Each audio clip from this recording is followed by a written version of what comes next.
Hi friends, இப்போ பார்த்துட்டிங்கன்னா ரீசெண்டாக பார்த்தீங்கன்னா மக்களவையில் மத்திய அரசு வந்து தகவல் கொடுத்துருக்காங்க. என்ன தகவல்னு பார்த்துட்டிங்கன்னா, இங்கே பாருங்களேன், 3,00,000 3.5 லட்சம் ஓலைச்சுவடியில் டிஜிட்டலாக பண்ணியிருக்காங்களாமா. புரியுதுங்களா?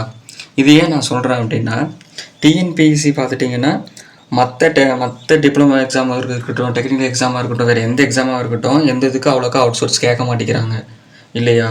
அது நமக்கு இந்த ஆகஸ்ட் மாதம் நடந்த எக்ஸாம்லேயே நமக்கு தெரிஞ்சிருந்துருக்கும். அது ஓகே தான். ஆனால் அவங்க குரூப் 4க்கு மட்டும் ஏன் வந்து ஓவர் அவுட் சோர்ஸ் போனாங்கிறது தெரில. ஆனால் ஆகஸ்ட் மாதம் போன சண்டே நடந்த எக்ஸாமுக்கு சூப்பராக வச்சுருந்தாங்க கொஸ்டின்ஸ் எல்லாம். சரி, இப்போ நான் எதெல்லாம் சொல்கிறேன் அப்படின்னா, குரூப் 4க்கு நம்ம நிறைய எதிர்ப்புகள் போட்டுட்ருக்கோம். அவங்க அந்த மாதிரி கொஸ்டின் கேட்டால் நம்ம எதிர்ப்பு வச்சோம் இல்லையா? ஸோ அவங்க குரூப் 4க்கு மட்டும்தான் நம்ம அவுட் சோர்ஸ் கேட்கணுங்கிற முடிவில் இருக்காங்க. அது நல்லா தெரியுது. ஏன்னா இந்த டெக்னிக்கல் எக்ஸாம்லன்னா நிறைய பேருக்கு கொஞ்சம் பேர் தானே அட்டன் பண்ணுறாங்க. ஸோ கொஸ்டின்ஸ் கொஞ்சம் அவங்களுக்கு ஆள் தேவை. எப்படி இருந்தாலும் ஒரு உதாரணத்துக்கு 500 வேகன்சி எடுக்கிறாங்கன்னா ஆள் தேவை. அதனால் நம்ம கொஸ்டின்ஸ் கொஞ்சம் ஈஸியாக வச்சு விட்றாங்க. அப்படி தான் தெரியுது. என்னை பொறுத்திருக்கு அது அப்படி தான் தெரியுது. ஆனால் குரூப் 4க்கு ஆள் தேவை தான். ஆனால் நிறைய பேர் அப்ளை பண்ணுறாங்க. அத்தனை பேர் கழிக்கிறதுக்காக அவுட் சோர்ஸ் போயிடுறாங்க. அவ்வளோ தூரம் அவுட் சோர்ஸ் போயிடுறாங்க. இப்போ நமக்கு என்ன நடந்தது தெரியுமா?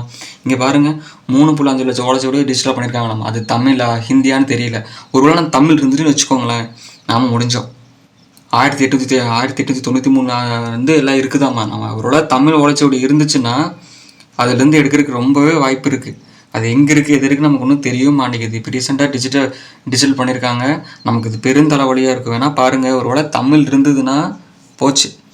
இதில் ஏதோ ஒரு ஆத்தர் வந்து எதுவும் தமிழுக்கு இலக்கணத்துக்கு எதுவும் பண்ணியிருந்துருப்பாங்க. இருந்துச்சு, முடிஞ்சதுன்னு அர்த்தம். ஓகேங்களா? இது கடைசினா நான் அப்டேட் பண்ணுறேன். இதை தெரிஞ்சு வச்சுக்குவோம். ஓகேங்களா? ஓகே, டிஎன்பிஎஸ்சி என்னமோ பண்ணிட்டோம், நம்ம படிக்கிறது மட்டும் நம்ம பார்ப்போம். சரி, நம்ம நெக்ஸ்ட் வீடியோவில் பார்ப்போம். இவங்க என்ன பண்ணாலும் சரி, நம்ம படிச்சுக்கிட்டே தான் இருக்கணும். சரிங்களா? இந்த மாதிரி வீடியோஸ் வேணும்னா நம்ம சேனல் சப்ஸ்கிரைப் பண்ணிக்கோங்க. நம்ம நெக்ஸ்ட் வீடியோவில் பார்க்கலாம்.